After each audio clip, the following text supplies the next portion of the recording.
नौजवान जिसका नाम नौटंकी था, वो मोटरसाइकिल पर बैठकर किसी काम से चला जा रहा था। उसे रास्ते में किसी के करहाने की आवाज सुनाई पड़ी। उसने बाइक में ब्रेक लगा दी और ध्यान से देखा तो एक चुड़ैल घायल होकर सड़क के किनारे पड़ी थी। उसे तो पहले डर लगा, लेकिन उसने फिर हिम्मत से काम लिया। क्या हुआ आपको? आकाशीय बिजली गिरी और मेरे पैर में चोट आ गई। बहुत दर्द हो रहा है। मैं चुड़ैल हूँ, इसलिए बच के मुझे मेरे घर तक पहुँचा दो। मेरी सहायता करो। तुम्हें घर तो मैं पहुंचा सकता हूँ, लेकिन मुझे धोखा तो नहीं दोगी? नहीं नहीं, मैं धोखेबाज नहीं हूँ। मेरी बात पर विश्वास करो। मैं यहीं पास में रहती हूँ, लेकिन आज तक किसी भी आदमी को मैंने कोई कष्ट नहीं दिया है। ठीक है, आओ पीछे आराम से बैठ जाओ, मैं तुम्हें तुम्हारे घर पहुंचा दूंगा। नौटंकी ने चुड़ैल को अपने पीछे बिठा लिया और उसकी मोटरसाइकिल आगे बढ़ गई। कुछ दूर जाने के बाद जंगल में चुड़ैल का घर आ गया। चुड़ैल ने इशारे से नौटंकी को भी अंदर बुला लिया। वहाँ पर चुड़ैल ने एक गोली सी चीज उठाई और कुछ मंत्र पढ़े और झटका लगा और वो हिल गई। उसका पैर पूरी तरह से ठीक हो गया। अब मैं ठीक हूँ। मेरा जादुई गोला सब कुछ ठीक कर देता है। तुमने मुझे यहाँ पहुँचाकर मेरे ऊपर बहुत बड़ा एहसान कर दिया है। भविष्य में तुम्हें कभी भी कोई भी परेशानी आई तो मैं तुम्हारे साथ अवश्य दूंगी। अब बताओ, मैं तुम्हारी क्या खातिरदारी करूं? जो भी खाना चाहते हो बोल दो, हाजिर हो जाएगा। यहाँ जंगल में? अगर ऐसा हो तो मिठाई खिला दो। मैं बचपन में घर में अलग अलग फरमाइश करते रहता था, इसीलिए मेरा नाम नौटंकी रख दिया गया। अरे बाप रे, सचमुच इतनी सारी मिठाइयाँ आ गई। मेरे बाबूजी बहुत मिठाई खाते थे, उनका नाम भी मिठाई लाल था। उनके साथ मेरी भी आदत पड़ गई। खा लो जितना चाहो मिठाई।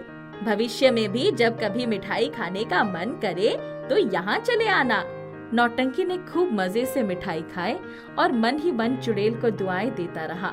वो मन ही मन सोच रहा था, क्या चुड़ैल ऐसी भी होती है? नौटंकी चलने के लिए तैयार हुआ तो चुड़ैल ने फिर से अपना गोला हाथ में लिया और उस गोले को हवा में हिलाया और एक झटका खाया। उस गोले से कई सोने के सिक्के नीचे गिरे। नौटंकी, ले लो सिक्के और मजे करो, कम तो नहीं है।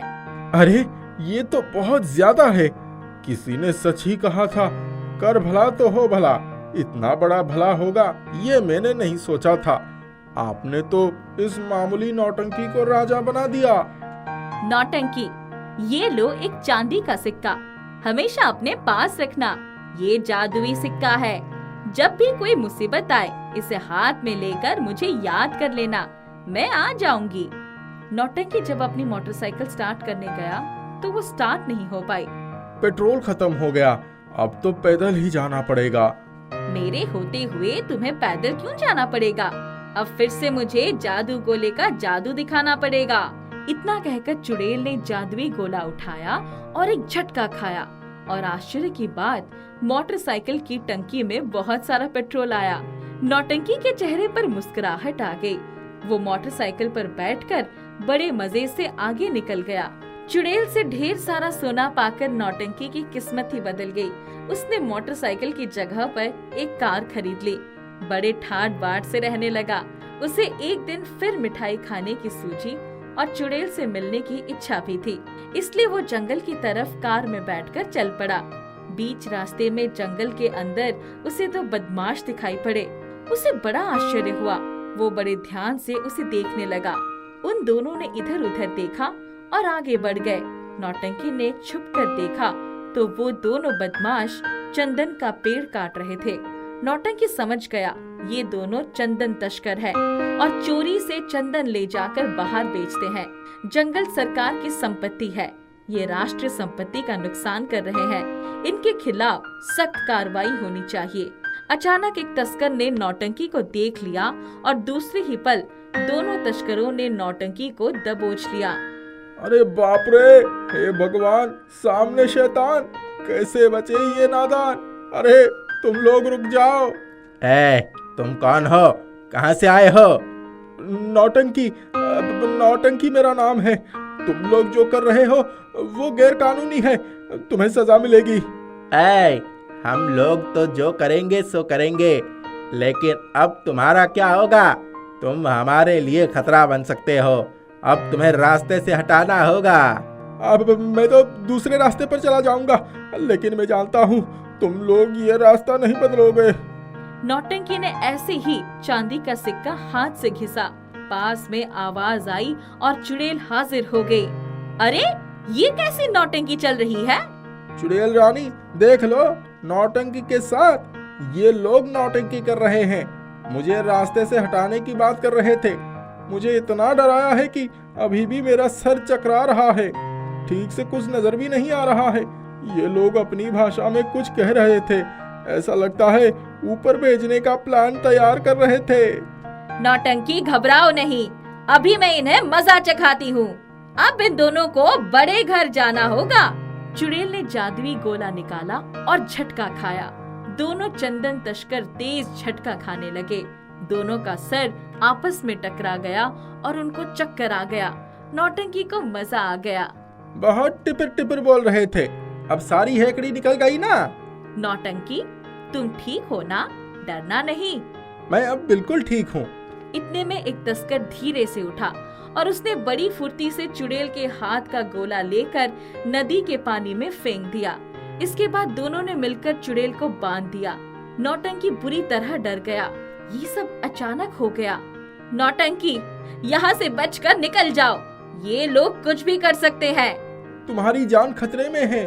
मेरी चिंता मत करो, चले जाओ वरना ये तुम्हें भी बांध लेंगे। नौटंकी वहाँ से हट गया। दोनों तस्कर चुड़ैल को नदी में फेंकने के लिए ले जाने लगे। इतने में नदी के पानी में आवाज आई। पानी से नौटंकी बाहर आ गया। उसके हाथ में जादुई गोला था। उसने गोला चुड़ैल के पास उछाल दिया। चुड़ैल ने गोला हाथ में लेकर झटका खाकर दोनों चंदन तस्करों को जमीन पर पटक दिया। उन दोनों को पेड़ में बांध दिया। शाबाश, ये हुई ना बात। असली शाबाशी के हकदार तुम हो नौटंकी। जान पर खेल कर मेरे लिए जादुई गोला नदी से ढूंढ कर लाए। तुमने मेरा दिल जीत लिया। मेरी प्यारी चुड़ैल रानी को ऐसी मुसीबत में छोड़कर मैं भला कैसे जाता? मैंने अपना फर्ज निभाया है। अब ये दोनों चंदन तस्कर ऐसे ही बंधे पड़े रहेंगे। अब पुलिस आकर इनकी अच्छे से खातिरदारी करेगी। नौटंकी और चुड़ैल रानी दोनों कार में बैठकर वहाँ से हंसते हुए आगे निकल गए। कुछ लाना है तो ले आऊंगा, बता दो। नहीं बेटा, खाली सफाई कर दो। रामबान ने उनके घर और बाथरूम की सफाई कर दी। अम्मा, मैं चलता हूँ। जाओ बेटा, भगवान तुम्हें लंबी उम्र दे। रामबान अपनी ड्यूटी में लग गया। 2 बज गए थे। वो 2 घरों में गया जहाँ पहले भी उन लोगों ने कई बार काम करने को कहा था। अब से रोज ही सफाई कर दिया करूँगा। घर के खर्च बढ़ गए हैं। 1-2 घर और हो तो बता दीजिएगा। दूसरे दिन ही उसे 2-3 काम और मिल गए थे।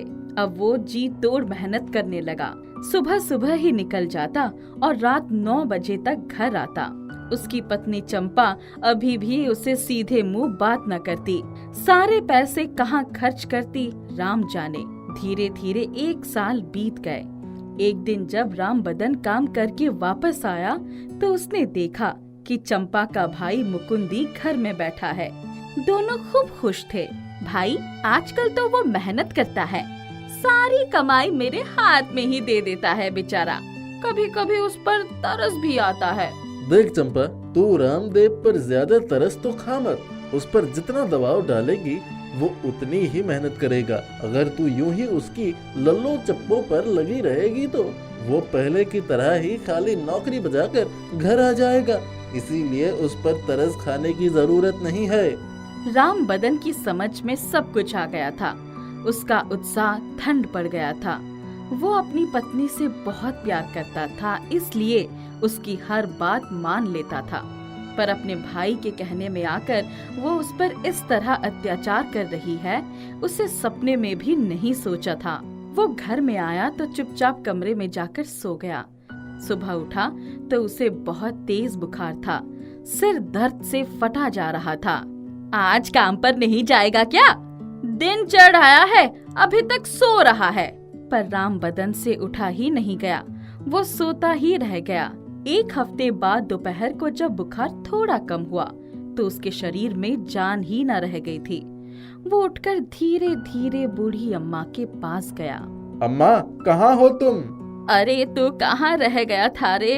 इतने दिनों से नहीं। को बूढ़ी अम्मा को सौंप दूंगा और उस जगह पर साधारण झाड़ू रख दूंगा। चंपा ने तुरंत अपने भाई मुकुंद को बुलवाया। भाई, उसके पास तो जादुई झाड़ू है, किसी तरह उसको हथियाना है। जब रात में वो सो जाएगा तब हम उसको निकाल लेंगे। रात में जब उसके कमरे से झाड़ू लेकर आई तो उसे बार बार पटकने लगी। अरे ओ झाड़ू, जल्दी मेरे घर की सफाई कर दे। झाड़ू टस से मस न हुई, बल्कि उसने तुरंत रौद्र रूप धारण कर लिया और दोनों की पिटाई करने लगी।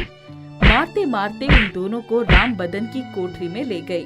अरे हमें बचाओ, ये झाड़ू हमारी जान ले लेगी। झाड़ू ने अपनी रस्सी में दोनों को बांध लिया और फिर पीट पीट कर लहूलुहान कर दिया। भाई, हमें बचाओ, हम मर जाएंगे। तुम्हारे हाथ जोड़ते हैं, अब से मैं तुम्हारे घर के मामलों में कभी दखल नहीं दूंगा। झाड़ू, रुक जाओ। उसके इतना कहते ही झाड़ू रुक गई और उन दोनों की रस्सियां भी खुल गई। मुकुंदी तो सरपट अपने घर की तरफ भागा। चंपा अपने पति के पैरों में लोट लोट कर माफी मांगने लगी। राम बदन अब उसकी नस नस से वाकिफ हो गया था। उसने जादुई झाड़ू बूढ़ी अम्मा को वापस कर दिया और पहले की तरह ही अपनी नौकरी करने लगा।